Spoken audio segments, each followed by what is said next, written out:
вас всех приветствовать на открытии выставки нашей, посвященной 1100-летию принятия ислама в Волжской Булгарии. Эта выставка уникальна. Территория вашей республики первая, кто приняла эту выставку вот в таком электронном формате.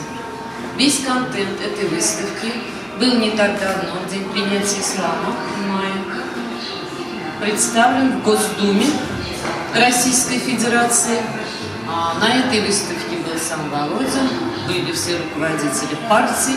Они действительно прошли по каждому нашему блоку, прослушали абсолютно все, о чем мы им рассказывали, и остались очень довольны содержанием этой выставки.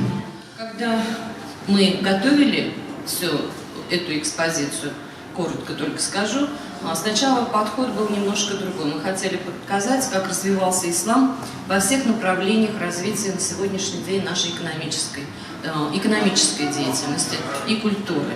Но при обсуждении уже на уровне правительства Республики Татарстан и уже при обсуждении принятия, когда в Государственной Думе, нас все-таки попросили рассказать именно по периодам.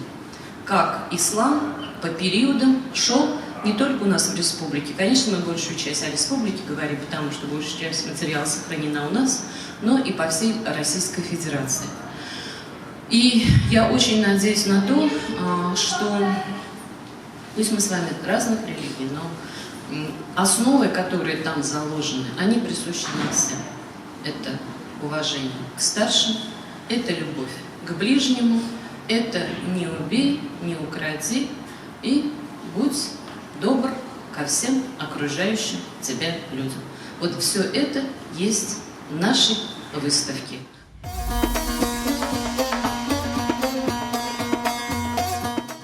Ну вот у нас есть такие многие моменты, которые нас интересуют, сближают, и это замечательная возможность прикоснуться вообще к истории мусульманства, поскольку мы часто забываем, что мусульманство — это вторая по распространенности религия в Российской Федерации, и татары — это второй по многочисленности народ Российской Федерации.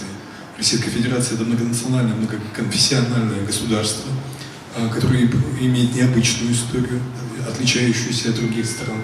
И, конечно, сейчас вот в условиях, новых политических условиях, вот восточный поворот, именно мусульманское развитие нашей страны, оно приобретает особое значение для всех нас. И нам очень интересно знать, как это было. Я думаю, что многие наши, не только специалисты, вообще самый широкий круг общественности и, конечно же, студенты, учащиеся, заинтересуются, подойдут на эту выставку, поскольку нам важно знать, как действительно это появилось, как это развивалось, на каком этапе это развивается сейчас. Я еще раз хочу поблагодарить организаторов выставки за такую замечательную возможность. У нас действительно уникальное право начать шествие этой выставки по территории всей России. И хочу пожелать всем участникам сегодняшнего открытия хороших впечатлений. Нам нужно, наверное, больше совместных проектов. Мы с интересом послушали ваши доклады на круглом столе. Действительно, нам много есть чему у вас поучиться. И мы хотели бы тоже, чтобы вы с нами поддерживали связь и обучали нас этому. Большое вам спасибо.